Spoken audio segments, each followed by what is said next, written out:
प्रारंभ करेंगे।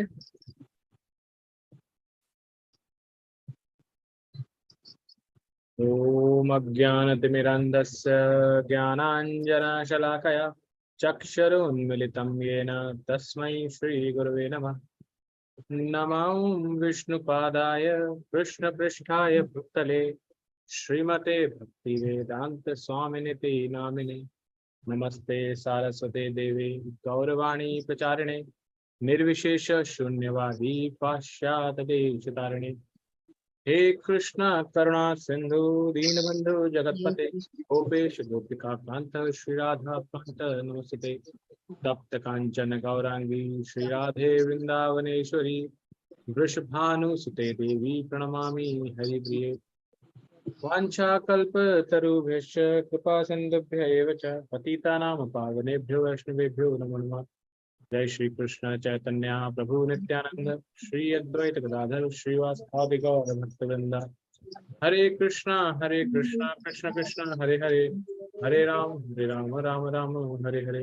गोपी वैष्णव की जय, श्री प्रभुपाद की जय, श्री राधा माधव की जय। हरे कृष्णा सभी का दंडवत का स्वागत है। हम भगवद गीता के 16वें अध्याय के 9वें श्लोक तक अपने आज हम 10वें श्लोक से प्रारंभ करेंगे। जो लोग पढ़ना चाहते हैं वो हैंड रेज रखें। आज हम प्रभु जी का एक्रोनियम नहीं मिला है। क्या प्रभु जी? 16वें अध्याय का एक्रोनियम नहीं मिला। एक्रोनियम नहीं मिला? आप मिस कर गए शायद प्रभु जी उस दिन क्लास। अच्छा, हाँ एक दिन हम नहीं थे अभी। हाँ वो एक दिन उस दिन आप नहीं थे शायद, उस दिन हुआ है। जर्नी में थे प्रभु जी। हाँ कौन बताएगा एक्रोनियम 16वें अध्याय का?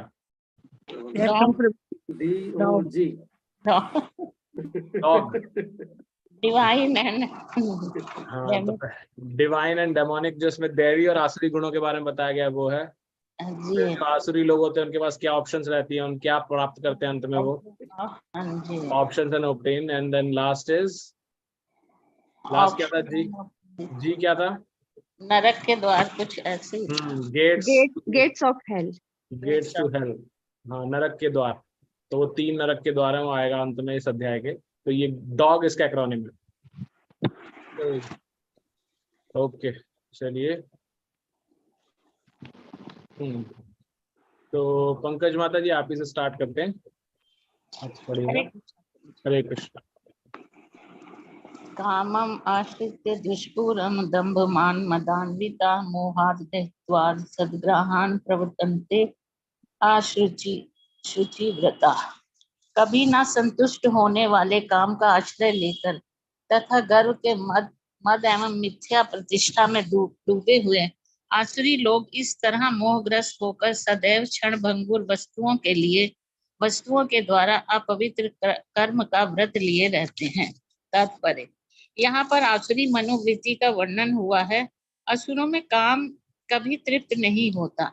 वे भौतिक भोग के लिए अपनी अतृप्त इच्छाएं बढ़ाते चले जाते हैं। यद्यपि वे क्षण भंगुर वस्तुओं को स्वीकार करने के कारण सदैव चिंता मग्न रहते हैं, तो भी वे मोहवश ऐसा कार्य करते जाते हैं।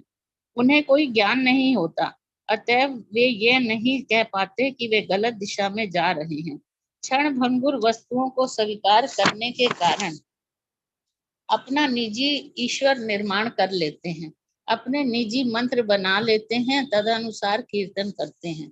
इसका फल यह होता है कि वे 2 वस्तुओं की ओर अधिकाधिक आकृष्ट होते हैं, काम भोग तथा संपत्ति संचय। इस प्रसंग में अशुचि व्रता शब्द अर्थात महत्वपूर्ण है, अत्यंत महत्वपूर्ण है, जिसका अर्थ है अपवित्र व्रत। ऐसे आसुरी लोग मध्य स्त्रियों, द्वित क्रीड़ा तथा मांसाहार के प्रति आसक्त होते हैं। यही उनकी अशुचि अर्थात अपवित्र गंदी आते हैं। दर्प तथा अहंकार से प्रेरित होकर वे ऐसे धार्मिक सिद्धांत बनाते हैं जिनकी अनुमति वैदिक आदेश नहीं देते। यद्यपि ऐसे आसुरी लोग अत्यंत निंदनीय होते हैं, लेकिन संसार में कृत्रिम साधनों से ऐसे लोगों को झूठा सम्मान किया जाता है। यद्यपि वे नरक की ओर बढ़ते रहते हैं, लेकिन वे अपने को बहुत बड़ा मानते हैं। हरे कृष्ण प्रभु जी। हरे कृष्ण माता जी। नेक्स्ट श्लोक भी पढ़ते हैं, फिर एक साथ तात्पर्य करेंगे उसका। नेक्स्ट भावना माता जी, आप पढ़िएगा।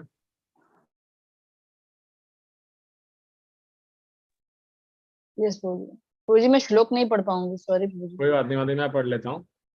चिन्तामपरियेयां च प्रलय अन्तामुपाश्रिता कामोपभोगा परमा एतावदिति निश्चिता आशापाशशतैर्बद्धा कामक्रोधपरायणा इहन्ते कामभोगार्थ इधर्ते कामभोगार्थम अन्ये अन्यायेन अर्थ संचयान। पढ़िए माता जी। यस प्रभु जी। उनका विश्वास है कि इंद्रियों की तुष्टि भी ही मानव सभ्यता की मूल आवश्यकता है। इस प्रकार मरण काल तक उनको अपार चिंता होती रहती है।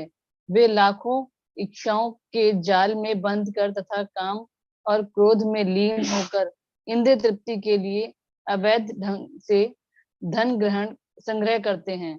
तात्पर्य, आसुरी लोग मानते हैं कि इंद्रियों का भोग ही जीवन का चरम लक्ष्य है और वे आमरण इसी विचारधारा को धारण किए रहते हैं। वे मृत्यु के बाद जीवन में विश्वास नहीं करते। वे यह नहीं मानते कि मनुष्य को इस जगत में अपने कर्म के अनुसार विविध प्रकार के शरीर धारण करने पड़ते हैं। जीवन के लिए उनकी योजनाओं का अंत नहीं होता और वे एक के बाद एक योजना बनाते रहते हैं जो कभी समाप्त नहीं होती। हमें ऐसे व्यक्ति की ऐसी असुरी मनोवृत्ति का निजी अनुभव है जो मरना काल तक अपने वैध या अनुन्य विनय करता रहा कि वह किसी तरह उनके जीवन की अवधि 4 वर्ष बढ़ा दे, क्योंकि उनकी योजनाएं तब भी अधूरी थी। ऐसे मूर्ख लोग यह नहीं जानते कि वैध क्षण भर भी जीवन को नहीं बढ़ा सकता। जब मृत्यु का बुलावा आ जाता है तो मनुष्य की इच्छा पर ध्यान नहीं दिया जाता। प्रकृति के नियम किसी को निश्चित अवधि के आगे क्षण भर भी भोग करने की अनुमति प्रदान नहीं करते। असुरी मनुष्य जो ईश्वर या अपने अंतर में स्थित परमात्मा में श्रद्धा नहीं रखता, केवल इंद्र तृप्ति के लिए सभी प्रकार के पाप कर्म करता है, वे नहीं जानता कि उसके हृदय के भीतर एक साक्षी बैठा है। परमात्मा प्रत्येक जीवात्मा के कार्यों को देखता रहता है। जैसे कि उपनिषदों में कहा गया है कि एक वृक्ष में 2 पक्षी बैठे हैं। एक पक्षी कर्म करता हुआ टहनियों में लगे सुख दुख रूपी फलों को भोग रहा है और दूसरा उसका साक्षी है। लेकिन असुरी मनुष्य को ना तो वैदिक शास्त्र का ज्ञान है, ना कोई श्रद्धा।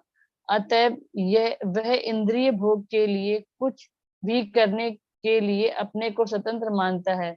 उसे परिणाम की परवाह नहीं होती। हरे कृष्ण प्रभु जी। हरे कृष्णा। धन्यवाद। तो हमने यहाँ पर अभी जो 3 श्लोक पढ़े उसमें आसुरी व्यक्ति के बारे में और ज्यादा बताया गया कि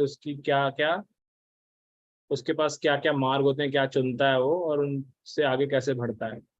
तो पहले हमने पढ़ा कि वो क्या करता है, वह कभी न संतुष्ट होने वाले काम का आश्रय लेता है और गर्व तथा मिथ्या प्रतिष्ठा में डूबा रहता है। इस तरह वो क्या करता है, जो क्षणभंगुर वस्तु है, क्षणभंगुर वस्तु क्या है, टेम्परेरी। इस जगत के अंदर सारी चीजें टेम्परेरी हैं। वो उनके प्रति क्या रहता है, उनको प्राप्त करने के लिए अपवित्र कर्म का व्रत करता रहता है। तो ये इस सेंटेंस को प्रभुपाद जी ने हमें डिटेल में समझाया कि जो आसुरी व्यक्ति होते हैं उनके काम की तृप्ति कभी नहीं होती। इसको रिवर्स भी देखा जा सकता है। रिवर्स इन द सेंस, ये आसुरी व्यक्ति की क्वालिटी है। क्या बहुत बड़ी क्वालिटी क्या है? उसकी जो इच्छाएं हैं वो हमेशा अतृप्त रहती है, भौतिक भोग की इच्छाएं। तो अगर हम में भी ये इच्छा, ऐसी कोई भी इच्छा हो किसी भी चीज की, चाहे वो भोजन की हो, चाहे वो कपड़ों की हो, चाहे टीवी देखने की हो, मूवी देखने की हो, कुछ सुनने की हो, XYZ कोई भी इच्छा है भोग करने की और वो अतृप्त रहती है कि और मिल जाए और मिल जाए और मिल जाए, तो ये आसुरी प्रवृत्ति है, ये गुण असुर का है। जरूरी नहीं है हमारे सींग ही निकलेंगे या हम काले होंगे या हमें जब हिरण्यकश्यप जैसी शक्ति आएगी तभी हम आसुर बनेंगे। इस मनुष्य योनि में रहते हुए भी हम कुछ कुछ आसुरी गुण अपने अंदर हो सकते हैं। तो उन्हें देखने के लिए ये हमें प्रतिबिंब है, हमें दिखा रहे हैं भगवान इस अध्याय के अंदर कि कैसे हमारे अंदर भी गुण हो सकते हैं। तो हमें उन चीजों से अवॉइड करना चाहिए, उन चीजों को। तो ये बताया, और क्या बताया? उन्हें ज्ञान नहीं होता क्या, किस चीज का? कि वो इतना ज्यादा, जो कि जिसके प्रति डूबते जा रहे हैं, वो क्षणभंगुर चीज है, वो आपके साथ टेम्पररी रहेगी, और उसके लिए जो आप मार्ग अपना रहे हैं उसे प्राप्त करने के लिए, वो भी बहुत गलत तरह का मार्ग है, जिससे आपको एक्चुअल में भोगना, उसके कर्मों को भोगना पड़ेगा, कर्मों के फलों को भोगना पड़ेगा। तो ये व्यक्ति अज्ञानता के कारण इसको समझ नहीं पाता और वो इसी तरह आगे बढ़ता रहता है। और वो जब इतना ज्यादा उसमें बंधा रहता है, उसका अज्ञान क्या कराता है? फिर वो, क्योंकि इतना ज्यादा लालायित होता है उस चीज को प्राप्त करने के लिए, फिर वो अपने निजी ईश्वर का निर्माण करते हैं। प्रभुपाद जी बताते हैं ईश्वर का निर्माण करता है और अपने स्वयं के मंत्र बना लेता है और उसका कीर्तन करता है। तो यहाँ पर जो ये बताया गया कि इसको हम दो लेवल में देख सकते हैं। दो लेवल में कैसे? एक तो इस लेवल में कि जब, जैसे हमारे 7वें अध्याय में और 9वें अध्याय में हमने पढ़ा, भगवान ने क्या बताया? जब हमें भौतिक भोग की इच्छाओं की पूर्ति करनी होती है तो हम किसके पास जाते हैं? कोई बताएगा? क्या पढ़ा था हमने 7वें और 9वें अध्याय में? देवताओं के पास। यस, तो हम देवी देवताओं के पास जाते हैं क्योंकि वो जल्दी से हमारी इच्छाओं को पूरा कर देते हैं। वो लेकिन भोग की इच्छाएं होती हैं सारी। तो यहाँ पर जो निजी ईश्वर की बात करें तो हम उस देवता को सर्वोपरि बना लेते हैं कि वही सबसे बड़ा है, और उसका भगवान को साइड में, एक्चुअल भगवान को साइड में किया और उस देवता को ही सर्वोपरि मान के उनकी सब आराधना और पूजा शुरू कर देते हैं। क्यों? क्योंकि हमारे अंदर वो भोग की इच्छा है। तो जो हमने स्टार्टिंग में बोला कि आसुरी प्रवृत्ति है हमारे अंदर, भोग करने की और धन संचय करने की और बड़ा मकान बनाने की और बड़ा एम्पायर बनाने की, बड़ी फैक्ट्री लगाने की, तो हम उस जो भी देवी देवता जो उसके लिए जिसको रेस्पॉन्सिबिलिटी दी है भगवान ने, उसी की चापलूसी शुरू कर देते हैं और हम उन्हीं को प्रसन्न करना चाहते हैं क्योंकि उनके पास में वो पावर है, वो हमें दे सकते हैं जल्दी से। जबकि ये हम जानते हैं ज्ञान की वजह से कि वो क्षणभंगुर है, लेकिन फिर भी क्योंकि अज्ञान हम करते रहते हैं वो चीज, और फिर उनसे रिलेटेड जो भी मंत्र होते हैं स्पेसिफिक हम उन्हीं का उच्चारण शुरू कर देते हैं, बाकी भगवान को साइड में। तो ये यहाँ बताया गया। तो यहाँ पे दो प्रभुपाद जी बताते हैं दो चीजें कि क्या ऐसे व्यक्ति क्या दो फल प्राप्त करना चाहते हैं। दो चीजें, काम भोग यानी कि किसी भी वस्तु का भोग करना, और संपत्ति का संचय करना।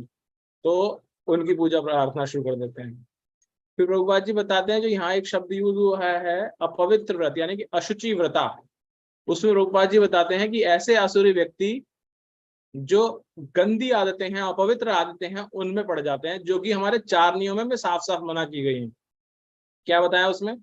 मद्यपान करना, स्त्रियों का संग करना, द्युत क्रीड़ा करना और मांसाहार करना। ये 4 के 4 हमारे बेसिक नियम हैं। तो जब हम इस्कॉन से जुड़ते हैं तो हमें पहले 4 नियम बताए जाते हैं, right? No meat eating, no illicit sex, no gambling, no intoxication. तो ये 4 नियम हैं। अब कोई बोलता है मैं 4 नियम का पालन करता हूँ, क्या मैं अब भक्ति में बढ़ सकता हूँ, भक्त बन गया मैं? तो प्रभुपाद जी बताते हैं कि ये 4 नियमों का पालन करने से हम मनुष्य बनते हैं, इससे पहले हम जानवर हैं। और यहाँ पे आसुरी व्यक्ति की भी यही बताया गया कि आसुरी व्यक्ति होता है जो इनका करता है। तो जब हम इनको छोड़ देते हैं तब हम असुरता को छोड़ते हैं और मनुष्य बनने की कोशिश कर रहे हैं। ये भक्ति का मार्ग नहीं है, भक्ति का मार्ग तो इससे आगे है, लेकिन ये पहला स्टेप है मनुष्य बनने का, और उसके बाद ही हम भक्ति कर सकते हैं आगे। तो ये इन आदतों से दूर रहना है। फिर दर्प और अहंकार जो हमने पहले पढ़ा उसके बारे में यहाँ पे कुछ चर्चा हुई, और ये बताया कि ऐसा व्यक्ति, हम जैसे जैसे आगे जाएंगे हम पढ़ेंगे जो नरक का द्वार आएगा, तो ये कार्य करता हुआ वो धीरे धीरे धीरे धीरे अज्ञानता के कारण नरक की ओर बढ़ता जाता है। जैसे कि अज्ञानता के कारण कैसे बोलेंगे, जब ये इस टाइप का मध्य होता है। आपने देखा होगा कुछ समय पहले अभी एक हाईवे जो अपना कौन सा एक बहुत बड़ा एक्सप्रेस हाईवे है ना इंडिया के अंदर, वहां पे एक व्यक्ति ऑलमोस्ट 250 की स्पीड से गाड़ी चला रहा था और उसका एक्सीडेंट हो गया, और वो इसको शूट भी कर रहा था। फेसबुक के ऊपर उसकी वीडियो भी आई थी कि वो 250 पे रिकॉर्ड कर रहा है कि 250 की स्पीड पे, और उसके साथ के जो बैठे हैं गाड़ी में बोल रहे हैं अरे मरेगा क्या मरेगा क्या। लेकिन उसके अंदर ये भोग की इच्छा इतनी ज्यादा है कि उसको ज्ञान होते हुए भी अज्ञान है कि मैं मर सकता हूँ, और एक्चुअल में हो जाता है उसके साथ। तो ये क्या है, वो जैसे नरक का दौर, मतलब कि वो जा रहा है उस तरफ लेकिन उसे अज्ञानता है, उसे पता ही नहीं मैं कहाँ जा रहा हूँ, और जाके उसके साथ वो हो जाता है। सिमिलरली यहाँ प्रभुपाद जी बताते हैं कि ऐसे व्यक्ति अपने भोग की इच्छाओं में इतना ज्यादा करते जाते हैं आसुरी प्रवृत्ति के अंदर कि वो नरक की ओर ढरकते जा रहे हैं, लेकिन उसको पता ही नहीं चल रहा, उन्हें बड़ा आनंद आ रहा है इसमें, और फाइनली जब वो वहां गिरेंगे तब उन्हें समझ में आएगी। तो ऐसा उनके साथ चलता है। फिर आगे हमने क्या पढ़ा, आगे पढ़ा कि जो इस तरह का आसुरी व्यक्ति है उसको लगता है कि जो इंद्रिय भोग है वो हमारी बेसिक नीड है, अगर हम वो नहीं करेंगे तो फिर हमारा मनुष्य होने का फायदा क्या है। हम इस जीवन में आए हैं तो इस जीवन का मतलब है भोग करो, ये उनका प्रिंसिपल है। क्यों प्रिंसिपल है, क्योंकि उनके पास ये ज्ञान नहीं है कि इस जन्म के बाद भी आपको दोबारा जन्म है, आप कितने करोड़ों जन्म ले जा रहे हो। और ये क्यों ज्ञान नहीं है, क्योंकि वो अपने आप को किस चीज से रिप्रेजेंट कर रहा है।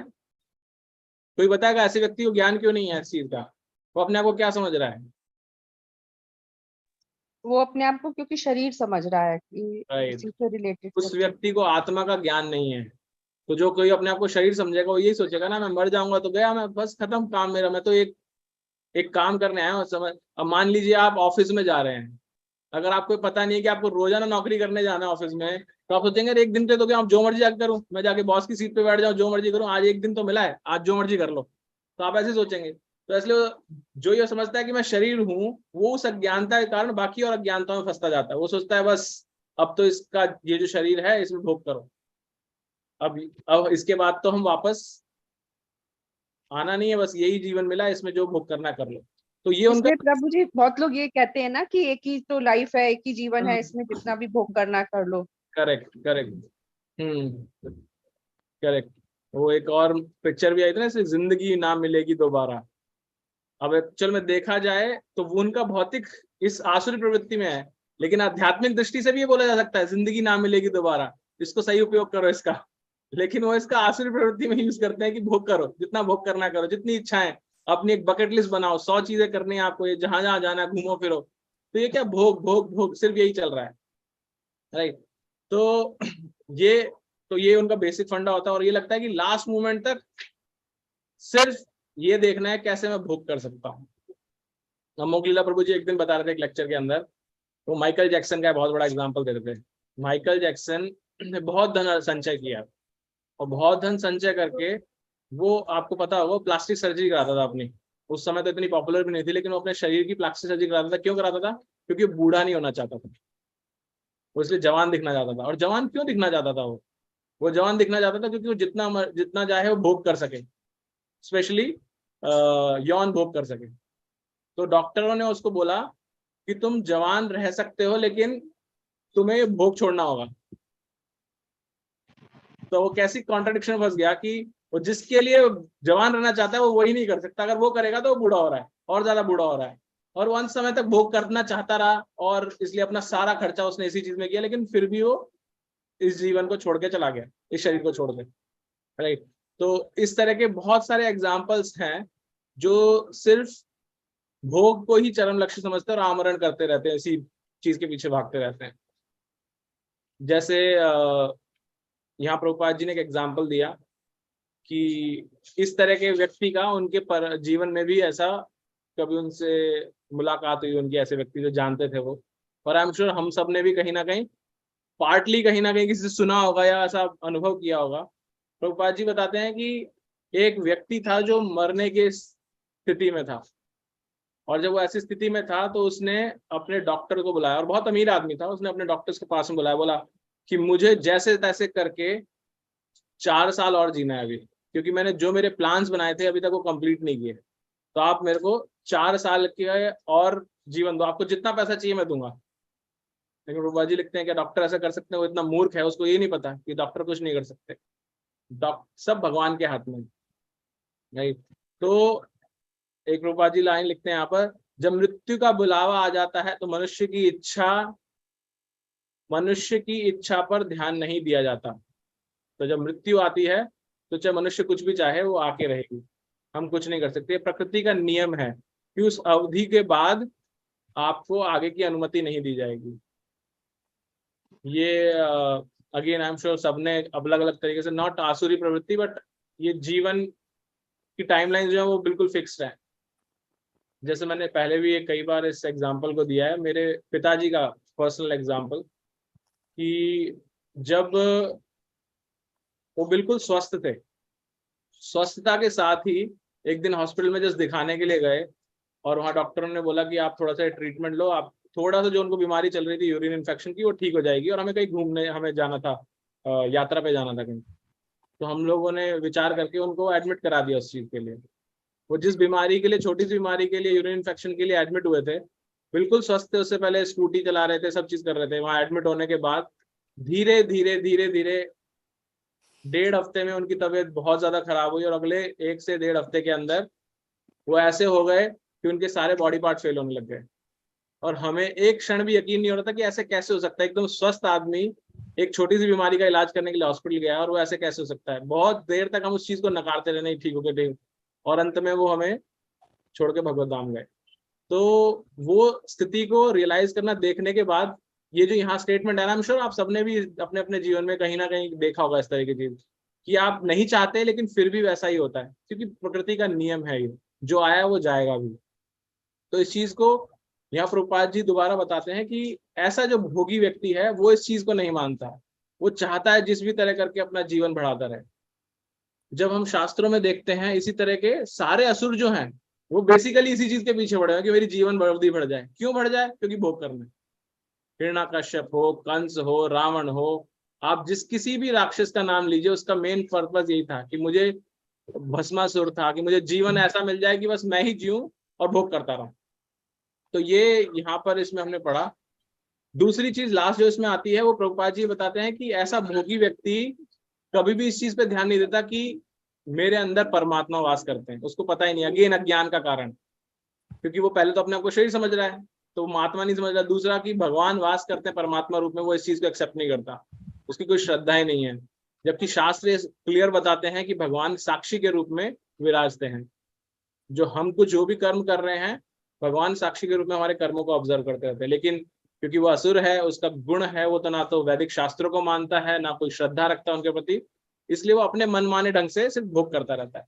हरे कृष्ण प्रभु जी। यस प्रभु जी, हरे कृष्णा। ये मानवता के 4 लक्षण बताए थे, एक तो नशा नहीं करना, भोग विलास नहीं करना, मांसाहार नहीं करना, और चौथा कौन सा था? प्रभु जी मानवता के 4 लक्षण बताए थे, मद्यपान नहीं करना, हाँ हाँ, भोग विलास नहीं पराई करना, स्त्री संग नहीं करना, हाँ हाँ हाँ, जुआ नहीं खेलना, और अच्छा मांसाहार। जुआ, सॉरी जुआ वाला भूल गया था। यस, धन्यवाद। हरे कृष्ण। हरे कृष्णा। तो ये हमने ये 3-4 श्लोक पढ़े। कोई कुछ ऐड करना चाहेगा? कोई जिज्ञासा किसी की? प्रभु जी, ये हमारे धर्म के 4 पिलर हैं, यही समझा दीजिए। हाँ, जो हमारे 4 पिलर्स हैं, ये 4 नियम है, उन्हीं को दृढ़ करते हैं। क्योंकि धर्म के 4 पिलर बताए गए हैं, शौच तप, सत्यता, एक तीसरा दया। ये 4 पिलर्स हैं। इन चारों पिलर्स को बचाए रखने के लिए ये 4 नियम जरूरी हैं। क्योंकि जब हम इन 4 प्रभु जी पहला और दूसरा कौन सा था? आवाज नहीं आई थी जरा। पहला था शौच, तप, सत्यता और दया। ये 4 हैं। जब हम मांसाहार करते हैं तो हमारे अंदर से दया खत्म होती है, तो धर्म में से दया जाती है।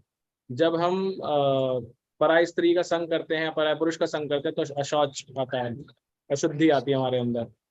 जब हम द्युत क्रीड़ा करते हैं तो हमारे अंदर झूठ बोलने की वो बढ़ती है, संभावनाएं बढ़ती हैं। तो हम सत्यता का जो स्तंभ है धर्म का, वो हिलता है। और इसी तरह से जब हम अंतिम जो क्या बचा हमारा अंतिम अभी, हाँ, जब हम नशा करते हैं तो हमारे अंदर से तप जो है या डिटर्मिनेशन पावर जो होती है, रिजोल्यूशन पावर कि हम ये करेंगे, वो खत्म हो जाती है। तो ये चार चीजें ऐसे जुड़ी हुई हैं इन चार स्तंभों के साथ में धर्म के। ठीक है, और कोई कुछ ऐड करना चाहता है?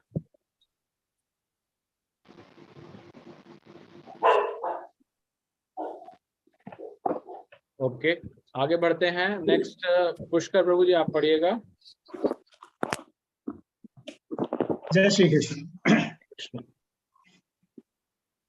इदमद्मया लभ्य में प्राप्स्ये मनोरथम इदमस्ति दमपि मे भविष्यति पुनर्धनम असो मया हत शत्रुहर्ष निश्चय चापरानपि ईश्वरो महम भोगी सिद्धोहम बलवान सुखी अड्योभिजन वानसिम कौन्योस्थित सदृशो मया यक्षे दास्यामि मोदस्य इत्यज्ञान भी मोहिता। आसुरी व्यक्ति सोचता है आज मेरे पास इतना धन है और अपनी योजनाओं में से मैं और अधिक धन कमाऊंगा। इस समय मेरे पास इतना है किंतु भविष्य में यह बढ़कर और अधिक हो जाएगा। वह मेरा शत्रु है और मैंने उसे मार दिया है और मेरे अन्य शत्रु भी मार दिए जाएंगे। मैं सभी वस्तुओं का स्वामी हूँ, मैं भोक्ता हूँ, मैं सिद्ध हूँ, शक्तिमान तथा सुखी हूँ, मैं सबसे धनी व्यक्ति हूँ और मेरे आसपास मेरे कुलीन संबंधी है। कोई अन्य मेरे समान शक्तिमान तथा सुखी नहीं है। मैं यज्ञ करूंगा, दान दूंगा और इस तरह आनंद मनाऊंगा। इस प्रकार ऐसे व्यक्ति अज्ञानवश मोहग्रस्त होते रहते हैं। हरे कृष्ण। थैंक यू प्रभु जी। आगे वाला श्लोक भी पढ़ते हैं। नेक्स्ट बिमला माता जी, आप पढ़िएगा। हरे कृष्ण प्रभु जी। आवाज आ रही प्रभु जी? हाँ आ रही है माता जी, आ रही है। ठीक है। अनेक चीते विभांता मोह जाल समापता प्रसिद्धा काम भोगेषु पतान्ति नरके अश्रुचो। इस प्रकार अनेक चिंताओं से तथा वे जी आवाज नहीं, आपकी आवाज फिर जा रही है। इंद्रिय असीम बनी रहती है। वह केवल यही सोचता रहता है कि उसके पास इस समय कितनी संपत्ति है और ऐसी योजना हरे बनाता कृष्ण है। माता जी रुक जाइए, आप रुक जाइए। कोई भी और को पढ़ने के लिए बोलता हूँ मैं। धन्यवाद। आपका नेटवर्क अभी भी दिक्कत दे रहा है। ठीक है प्रभु जी। ठीक, हरे कृष्ण। किरण तिवारी माता जी।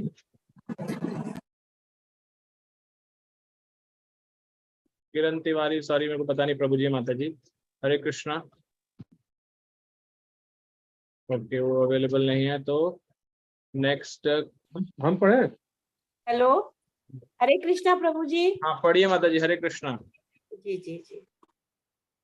इस प्रकार अनेक चिंताओं से उद्विग्न होकर तथा मोह जाल में बंद कर वे इंद्रिय भोग में अत्यधिक आसक्त हो जाते हैं और नरक में गिरते हैं। आसुरी व्यक्ति धन अर्जित करने की इच्छा की कोई सीमा नहीं जानता। उसकी इच्छा असीम बनी रहती है। वह केवल यही सोचता रहता है कि उसके पास इस समय कितनी संपत्ति है और ऐसी योजना बनाता है कि संपत्ति का संग्रह बढ़ता ही जाए। इसलिए वह किसी भी पापूर्ण साधन को अपनाने में झिझकता नहीं और अवैध तृप्ति के लिए कालाबाजारी करता है। वह पहले से अपनी अधिकृत संपत्ति यथा भूमि, परिवार, घर तथा बैंक पूंजी पर मुग्ध रहता है। उनमें वृद्धि के लिए सदैव योजनाएं बनाता रहता है। उसे अपनी शक्ति पर ही विश्वास रहता है और वह यह नहीं जानता कि उसे जो लोभ हो रहा है वह उसके पूर्व जन्म के पुण्य कर्मों का फल है। उसे ऐसी वस्तुओं का संचय करने का अवसर इसलिए मिला है, लेकिन उसे पूर्व जन्म के कारणों का कोई बोध नहीं होता।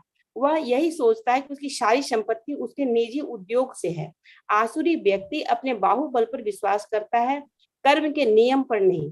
कर्म नियम के अनुसार पूर्व जन्म में उत्तम कर्म करने के फलस्वरूप मनुष्य उच्च कुल में जन्म लेता है, या धनवान बनता है, या सुशिक्षित बनता है, या बहुत सुंदर शरीर प्राप्त करता है। आसुरी शक्ति सोचता है कि ये चीजें आकस्मिक है और उसके बाहुबल सामर्थ्य के फलस्वरूप है। उसे विभिन्न प्रकार के लोगों, सुंदरता तथा शिक्षा के पीछे किसी प्रकार की योजना व्यवस्था नहीं प्रतीत होती है। ऐसे आसुरी मनुष्य की प्रतियोगिता में जो भी सामने आता है वह उसका शत्रु बन जाता है। ऐसे अनेक आसुरी व्यक्ति होते हैं और इनमें से प्रत्येक अन्यों का शत्रु होता है। यह शत्रुता पहले मनुष्यों के बीच, फिर परिवारों के बीच, तब समाजों में और अंततः राष्ट्रों के बीच बढ़ती जाती है। अतः विश्व भर में निरंतर संघर्ष, युद्ध और शत्रुता बनी हुई है। प्रत्येक आसुरी व्यक्ति सोचता है कि वह अन्य सभी लोगों की बलि करके रह सकता है। सामान्यतया ऐसा व्यक्ति स्वयं को परम ईश्वर मानता है और आसुरी उपदेशक अपने अनुयायियों से कहता है कि तुम लोग ईश्वर को अन्यत्र क्यों ढूंढ रहे हो? तुम स्वयं अपने ईश्वर हो, तुम जो चाहो कर सकते। ईश्वर पर विश्वास मत करो, ईश्वर को दूर करो, ईश्वर मृत है। यही आसुरी लोगों के उपदेश हैं। यद्यपि आसुरी मनुष्य अन्यों को अपने ही समान या अपने से बढ़कर धनी, प्रभावशाली देखता है। वह सोचता है कि उससे बढ़कर न तो कोई धनी है और न प्रभावशाली। जहां तक उच्च लोगों में जाने की बात है, वे यज्ञों को संपन्न करने में विश्वास नहीं करते। वे सोचते हैं कि वे अपनी यज्ञ विधि का निर्माण करेंगे और कोई ऐसे मसीह बना लेंगे जिससे वे किसी भी उच्च लोक तक पहुंच जाएंगे। ऐसे आसुरी व्यक्ति का सर्वश्रेष्ठ उदाहरण रावण था। उसने लोगों के समक्ष ऐसी योजना प्रस्तुत की थी जिसके द्वारा वह एक ऐसी सीढ़ी बनाने वाला था जिसमें कोई भी व्यक्ति वेदों में वर्णित यज्ञों को संपन्न किए बिना स्वर्ग लोक को जा सकता था। उसी प्रकार से आधुनिक युग के ऐसे ही आसुरी लोग यांत्रिक विधि से उच्चतर लोकों तक पहुंचने का प्रयास कर रहे हैं। ये सब मोह के उदाहरण है। परिणाम यह होता है कि बिना जाने हुए नरक की ओर बढ़ते जाते हैं। यहाँ पर मोह जाल शब्द अत्यंत सार्थक है। जाल का तात्पर्य मनुष्य मछली की भांति मोह रूपी जाल में फंसकर उससे निकल नहीं पाता। हरे कृष्णा। धन्यवाद माता जी। हरे कृष्ण। आगे पढ़ूं? नहीं, बस माता जी, धन्यवाद। तो अभी हमने पिछले 2 श्लोकों में बहुत ही इंपॉर्टेंट, इंटरेस्टिंग, और ये सामान्यतः दिखती हैं हमें चीजें, ऐसा नहीं है कहीं अलग से ढूंढने जाना पड़ेगा इन सब चीजों को, आपको साधारण तौर पे दिख जाएंगी चीजें। पहले जो 1 श्लोक पढ़ा हमने, एक्चुअल में 3 श्लोक पढ़े, उसका तात्पर्य नहीं था क्योंकि बहुत ही सेल्फ एक्सप्लेनेटरी थे वो। इस पर भगवान कहते हैं उसमें आसुरी व्यक्ति जो होता है वो सोचता है कि आज मेरे पास इतना धन है और अपनी योजना से मैं और अधिक धन कमाऊंगा, धन बटोरना, और ज्यादा धन संचय। इस समय मेरे पास इतना है किंतु भविष्य में बढ़कर और अधिक हो जाएगा। तो पहले तो धन के बारे में उसका संचय, बस प्लानिंग चलती रहती है, कैसे और बढ़ाना है, कैसे और बढ़ाना है। ये अगेन कुछ नया नहीं है, हम देख सकते हैं पूरे जगत के अंदर ऐसे लोग। हमें कई बार लगता है कि इतना धन है व्यक्ति के बाद, उसके बाद भी गलत कार्य कर रहा है, क्या भूख उसकी समाप्त नहीं हो रही? इतने धन के बावजूद ऑलरेडी अमीर है, उसके बाद भी इतने बड़े बड़े घोटाले कर रहे हैं। मतलब कोई गरीब करे तो समझ में आता है, लेकिन अमीर ऑलरेडी है, उसके बाद भी घोटाले कर रहे हैं इतने करोड़ों के। तो कहाँ जाएगा? खाना तो वही थोड़ा सा है, लेकिन ये भूख समाप्त नहीं होती भोग करने की। तो ये गुण है। फिर दूसरा क्या आता है, फिर वो किसी लोगों को अलग अलग काउंट करने लगता है। कैसे? वह मेरा शत्रु है, मैंने उसे मार दिया, मेरे अन्य शत्रु भी मार दिए जाएंगे। फिर वो शत्रुता के भाव में और उनको मारने के भाव में प्लानिंग करता है। फिर सभी वस्तुओं को अपना का स्वामी समझता है अपने आप को। मैं स्वामी हूं, मैं भोक्ता हूं, मैं सिद्ध, शक्तिमान तथा सुखी हूं, मैं सबसे धनी व्यक्ति हूं और मेरे पास मेरे कुलीन संबंधी हैं, कोई अन्य मेरे समान शक्तिमान तथा सुखी नहीं है। मतलब मैं ही सबसे ज्यादा शक्तिमान भी हूँ, सुखी भी हूँ, और जो कुछ कर रहा हूँ मैं कर रहा हूँ, मैं ही यज्ञ करूंगा, मैं ही दान करूंगा और आनंद भोगूंगा। ये सब क्या ही अज्ञान है। क्योंकि रियल ज्ञान क्या है जो इसने बताया, कोई बता सकता है? ये जो इसने श्लोक में बताया एग्जैक्टली इसका अपोजिट श्लोक एक भगवत गीता के अंदर आया है। पहले जब हमने पढ़ा था 5वें अध्याय के अंदर आता है, अंतिम श्लोक है वो। यही जो इसने यहाँ बताया कि मैं वस्तुओं का स्वामी हूँ, भोक्ता हूँ, मैं सुखी हूँ, सब मेरे शत्रु हैं, मैं मार दूंगा, ये इस तरह का कुछ था। किसी को याद है कुछ? 5.29 भोक्ताराम यज्ञ। तो हमने पढ़ा था श्लोक। धन्यवाद ज्योति माता जी एंड शिवा माता जी, आई एम श्योर आप दोनों एक ही श्लोक बता रहे थे। तो ये वो हमने, अगर आपको याद होगा, 5वें अध्याय का अंतिम श्लोक 29 हमने पढ़ा था, जिसको हमने बोला था पीस फॉर्मूला, यानी कि सुख का फॉर्मूला। लेकिन ये आसुरी व्यक्ति क्या कह रहा है? इसने अपना बना लिया फॉर्मूला। ये खुद को कह रहा है सुखी। क्या सुखी रहने का इसका फॉर्मूला क्या है? कि मैं स्वामी हूं, मैं भोक्ता हूं, सब मेरे शत्रु हैं, मैं सबको मार दूंगा, मैं धन संचय करता रहूंगा जितना ज्यादा है, इसी तरह से मैं शक्तिमान और सुखी रहूंगा। लेकिन इसका अपोजिट भगवान क्या कहते हैं, कौन सुखी रहता है? जो ये मानता है भोक्ताराम यज्ञ तपसाम, की मैं भोक्ता, यानी कि भगवान भोक्ता है। भोक्ताराम यज्ञ तपसाम, भगवान ही स्वामी है, जितना कुछ यज्ञ करते हैं उनको सब कुछ अर्पित भगवान को होता है। तपस्या का एंड रिजल्ट भगवान है। भोक्ताराम यज्ञ तपसाम सर्वलोक महेश्वरम, इस पूरी सृष्टि को चलाने वाले भगवान है, स्वामी वो हैं, ना कि हम। और फिर बोलते हैं सुहृदय सर्वभूतानाम, भगवान कहते हैं मैं सबके हृदय में रहकर उनका परम मित्र हूं। लेकिन ये क्या कह रहा है, सब शत्रु हैं मेरे। ऐसा करके उसके भगवान आगे क्या बोलते हैं, सुहृदय सर्वभूतानाम ज्ञात्वा माम शांति मृच्छति, जो ये जानता है सिर्फ उसी को शांति मिलती है, उसी को सुख मिलता है। लेकिन आसुरी व्यक्ति का ज्ञान है, इसलिए वो बिल्कुल इसका अपोजिट कर रहा है। सारी चीजें अपोजिट है, सारी एक चीज अपोजिट है। भगवान कहते हैं मैं भोगता हूं, तो ये कहता है मैं भोगता हूं। भगवान कहते हैं मैं स्वामी हूँ सर्वलोक महेश्वरम, वो कहता है मैं स्वामी हूँ सब चीजों का। भगवान कहते हैं सूर्योदय सर्वभूतानां, मैं सबका मित्र हूँ, वो ये कहता है सब शत्रु हैं। और फिर कहता है कि मैं सुखी हूँ इस तरह से। तो ये सब उसका अपोजिट अज्ञान के वश ऐसा है, वो मोहग्रस्त है ऐसा। फिर आगे भगवान बताते हैं कि वो चिंताओं से उद्विग्न होकर, परेशान होकर के ऐसे मोह जाल में फंसा रहता है और इंद्रिय भोग में अत्यधिक आसक्त होता जाता है और धीरे धीरे नरक की ओर जाता है ऐसा व्यक्ति। तो यहाँ पे बताते हैं प्रभुपाद जी तात्पर्य में कि वैसा व्यक्ति क्या करता है, वो सिर्फ यही सोचता है कि जो कुछ उसके पास है, उसकी संपत्ति है, वह सब उसने खुद अर्जित की है। वो इस चीज पे कभी नहीं जाता कि ये सब अगेन अज्ञान का कारण है।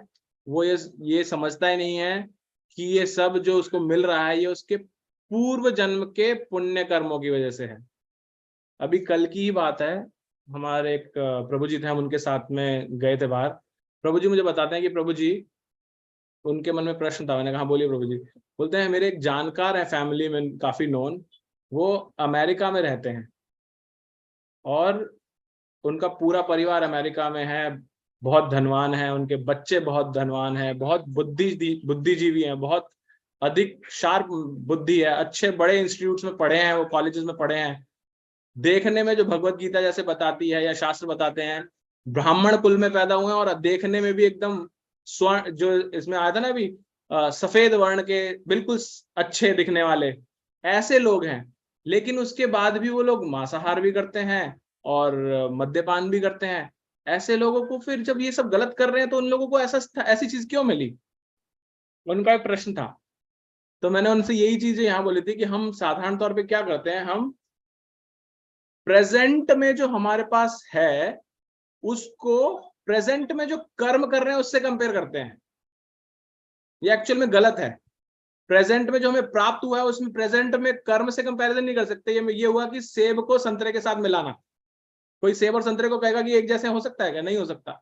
जो प्रेजेंट में आपके पास है वो आपके पास्ट के कर्मों की वजह से आपको मिला है, और जो आप प्रेजेंट में आप कर रहे हैं वो आपके भविष्य के स्थिति को निर्धारित करेगा। तो इन दोनों को मिलाना गलत है। जो आप, क्योंकि ये प्रेजेंट में जो है वो पीछे से आपने पास्ट में बहुत अच्छे कर्म किए, इस वजह से आपको ये स्थिति मिल गई ऐसी, उन व्यक्ति को जो एग्जाम्पल दे रहे थे। और लेकिन जो वो अब कर्म कर रहे हैं वो गलत कर्म है, उसकी वजह से उनकी भविष्य की स्थिति बहुत खराब होने वाली है। लेकिन अगेन अज्ञान है तो पता नहीं है, इसलिए कर रहे हैं। तो ये बहुत ज्यादा हमें अचंभित करती है और लोग कंफ्यूज हो जाते हैं इस चीज के अंदर, तो समझना बहुत आवश्यक है। फिर आगे क्या बताते हैं, कुछ कहना चाह रहे हैं? फिर आगे इसमें बताते हैं प्रभुपाद जी। हरे कृष्णा प्रभु। हरे कृष्णा माता जी। माता जी, प्रभु जी एक बात रखनी चाह रही थी मैं इसी बात पर जो आप पहले हाँ, बता रहे थे। हाँ बताइए माता जी। कर्मों का फल होता है, पिछले वर्तमान जीवन जो हमारा पिछले जन्मों का कर्म है। तो जब पांडव और कौरव में युद्ध हुआ था और पांडव ने काफी प्रयास किया कि हमें युद्ध न लड़ना पड़े, हमें 5 गांव दे दो, मैं युद्ध नहीं लड़ूंगा, हमें नहीं चाहिए कुछ, सारा साम्राज्य तुम रख लो। कौरवों ने उसे सुई की नोक के बराबर भी जमीन देने से इनकार कर दिया और वो लोग सत्य पर थे, तो फिर उनको अभिमन्यु क्यों खोना पड़ा प्रभु जी? माता जी ये भगवान की रची हुई सारी लीला थी। अभिमन्यु को भगवान ने एक रोल के लिए बुलाया था, इस जगत के अंदर एक रोल के लिए बुलाया था। इट्स नॉट बिकॉज अगर आप सिर्फ अभिमन्यु को देखेंगे तो ऐसा तो ये भी हो सकता है वो तो सारे थे उनके पिता की मृत्यु क्यों हुई बचपन में ही, बाकी लोग क्या हुआ। तो अभिमन्यु के भी कुछ कर्म थे, विगत कर्म थे, जिस वजह से उसको ऐसी स्थिति में आना पड़ा, और प्लस उसके भी अच्छे कर्म थे भगवान के। और क्योंकि जो भी भगवान के शरणागत है ना, जितने भी लोग, उनके ऊपर एक्चुअल में कर्म के सिद्धांत लगते नहीं है। क्योंकि भक्ति जब हम पढ़ते हैं भक्ति के बारे में ज्यादा, तो उसमें आता है कि भक्ति में आते ही सारे कर्मों के सिद्धांत नष्ट हो जाते हैं और सिर्फ भगवान की कृपा पे चलता है जीवन। तो भगवान ने ऐसा चाहा इसलिए हुआ, क्योंकि क्या है भक्ति का अर्थ, क्या है भगवान को तुष्ट करना, अपनी इंद्रिय तुष्ट नहीं करना, भगवान को प्रसन्न करना। भक्ति का अर्थ है भगवान के सेवक भाव को हमेशा दिमाग में बैठा के रखना, अर्थात कि जो भगवान चाहेंगे मैं करूंगा। भगवान चाहते हैं कि मैं एक टांग पे डांस करूं तो मैं एक टांग पे डांस करूंगा। भगवान चाहेंगे कि मैं लंगड़ी टांग ही रहा हूं पूरे जीवन भर तो मैं ऐसा रहूंगा। भगवान चाहेंगे मैं अंधा रहूं, सूरदास जी थे राइट, वो अंधे थे, वो भगवान की सेवा कर रहे थे, लेकिन जब उन्हें भगवान ने कहा कि आपको मैं दृष्टि देता हूँ, कहते नहीं चाहिए राइट। तो ये क्या है, ये भगवान की भक्ति है। भक्ति हम में से कोई, एटलीस्ट मैं उस लेवल पे नहीं हूँ, हो सकता है कोई हम में से हो, लेकिन मैं उस लेवल पे नहीं हूँ। तो वो लेवल पे जब हम चले जाते हैं तो फिर ये जो सिद्धांत जो हम बातें कर रहे हैं वहां नहीं चलती। वो भगवान की इच्छा थी, भगवान की प्लानिंग थी ऐसा इस तरह से करना, तो भगवान ने किया वहां पर जी राइट। तो ऐसा। हरे कृष्णा। हरे कृष्णा माता जी। हाँ हरे कृष्णा प्रभु जी। ये जो पॉइंट है ना कि मीन्स भगवान के भक्त हमेशा मोस्ट ऑफ द टाइम बहुत बार संकट में भी आते ही है। जैसे होता ही है, जब यहाँ आना है तो दुख पाना ही है। तो उस वक्त एक बात बहुत जरूरी है समझनी चाहिए कि भगवान उतना संरक्षण भी प्रदान करते हैं और खुद करते हैं। तो एक कथा है, एक विठल दास करके भक्त थे भगवान के, श्रीनाथ जी के, और वो रास्ते में जा रहे थे और उनके एक शिष्य ने देखा कि जलेबी देखी। तो वो शिष्य है वो मन में सोचता रहा कि नहीं मैं ये जलेबी श्रीनाथ जी को अर्पण करना चाहता हूँ। तो वो मन से ही अर्पण कर रहा था, मंत्र बोल रहा था। और जब विठल दास जी वहां गए श्रीनाथ जी के पास, तो उनके श्रीनाथ जी के चेहरे पर जलेबी का अंश था थोड़ा, तो उनका आदान प्रदान होता था विठल दास जी का और भगवान का। तो उन्होंने पूछा कि भगवान ये जलेबी आपको किसने दी, कब अर्पण की? तो वो बोले कि आपके शिष्य है वो, उन्होंने मुझे दी, मन में ही प्रदान की, तो मैंने वो ग्रहण किया। तो विठल दास जी बोलते हैं कि नहीं, लेकिन उस शिष्य को मैं छोड़ चुका हूँ, मैं उसका त्याग कर चुका हूँ। तो भगवान बोलते हैं वो आप कर चुके हैं त्याग, आप, लेकिन मैं मेरे भक्तों का त्याग कभी नहीं करता। चाहे कोई त्याग करे जीवन में, उनके जो व्यक्ति है वो त्याग करे, लेकिन भगवान भक्तों का त्याग नहीं करते। भले भले वो कितने ही पतन में जाए, पतन हो या अच्छा करे या भगवान की दृढ़ भक्ति करे, लेकिन उस जीव को भगवान छोड़ते नहीं है। तो इसीलिए कभी भी संकट आने पर यही सोचना चाहिए कि भगवान हमें छोड़ेंगे नहीं, वो कैसे तो भी हम हमारा बेड़ा पार कर देंगे। हरे कृष्ण। हरे कृष्ण माता जी, थैंक यू। बस इस श्लोक को समाप्त करेंगे 2 मिनट में। मैं थोड़ा सा और इसमें ऐड कर दूं जो बचा था पार्ट हमारा अभी। इसमें दूसरा पार्ट आता है शत्रु वाला, जो हमने पढ़ा ना कि ऐसा व्यक्ति सोचता है सब शत्रु हैं, भगवान के सुहृदय सर्वभूता नाम के अपोजिट। वो क्या करता है कि जो मेरे साथ मेरे कंपटीशन में, क्योंकि मैं विजेता हूं, मैं सब कुछ पाने वाला हूं, अब मेरे सामने जो आएगा मेरे को उसको हटाना है अपने मार्ग से, तो शत्रु बन गया। तो ये जो शत्रु भाव है वो पहले छोटे लेवल पे शुरू करते हैं, प्रभुपाद जी बताते हैं। छोटे लेवल मतलब जो मेरे मार्ग में मनुष्य आएंगे दूसरे, वो मेरे सब शत्रु हैं। जैसे जब बड़ा होगा तो फिर वो परिवार, मेरा परिवार, ये परिवार मेरे से आगे बढ़ रहा है तो वो मेरा शत्रु है। फिर वो समाज में आ जाएगा कि मेरा समाज ऐसा है, दूसरा समाज ऐसा है, तो वो समाजों में शत्रुता उत्पन्न करेगा, और फिर अंततः राष्ट्र में शत्रुता आ जाती है। तो ये जो भाव है शत्रुता का इस तरह से आना, वो क्यों आ रहा है? क्योंकि उस व्यक्ति में ये अंदर से इनबिल्ट है कि मैं ही सबका स्वामी हूँ, सब कुछ मेरा है, मैं ही सबसे आगे रहने के लिए बना हूँ, मैं सबको हरा करके मैं ही विजयी बनूंगा, मैं ही जीतूंगा, मैं ही रहूंगा।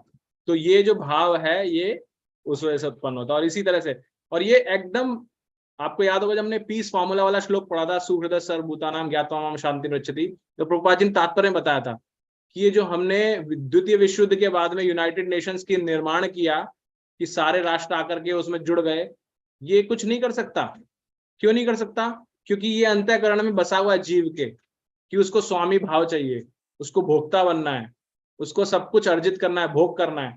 तो इस वजह से कभी भी राष्ट्रों में जो हम शांति चाहते हैं पूरे विश्व के अंदर, वो नहीं आ सकती। कैसे आ सकती है प्रभुपाद जी बताते हैं?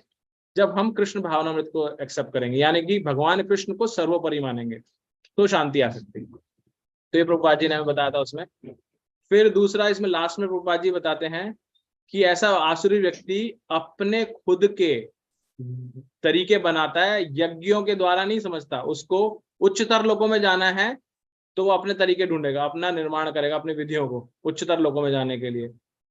यहाँ पे एग्जाम्पल दिया था रावण का, कि वो ऐसी सीढ़ी बनाना चाहता था जो कि डायरेक्ट स्वर्ग लोक में जाएगी, वो कोई वेद मंत्रों के द्वारा नहीं करना चाहता था।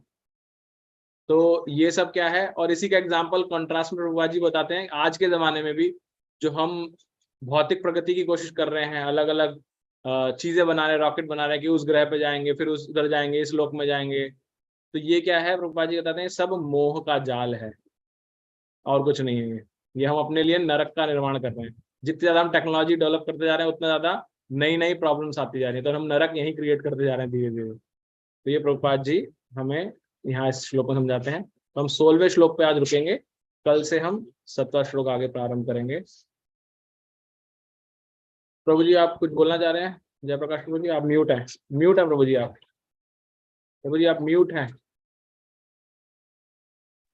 अभी आपने जो बोला प्रभुपाद जी ने, ये पूरे विश्व में जो समस्याएं हैं वो कैसे खत्म होगी, इसी पर इनकी प्रभुपाद की ही किताब में अमेरिका में एक वक्तव्य आता है कि 1975 में उन्होंने एक साक्षात्कार दिया था शिकागो पुलिस के सामने, और वहां उन्होंने कहा था यदि मनुष्यों को भगवान के विषय में शिक्षा प्राप्त करने की सुविधा नहीं दी जाती तो एक कुत्ते और बिल्लियों के स्तर पर बने रहते हैं। आप कुत्ते और बिल्लियों के समाज में शांति नहीं ला सकते। चोर और हत्यारे पहले से ही कानून को जानते हैं, तथापि वे अपने अस्वच्छ हृदय के कारण हिंसक अपराध करते ही रहते हैं। अतः हमारी विधि हृदय को स्वच्छ करना है। यस बिल्कुल, यही प्रभुपाद जी इसी चीज को बार बार अलग अलग जगह अपनी पुस्तकों में बताते हैं। ये आत्म साक्षात्कार वाली पुस्तक है प्रभु जी? जी जी प्रभु जी। करेक्ट।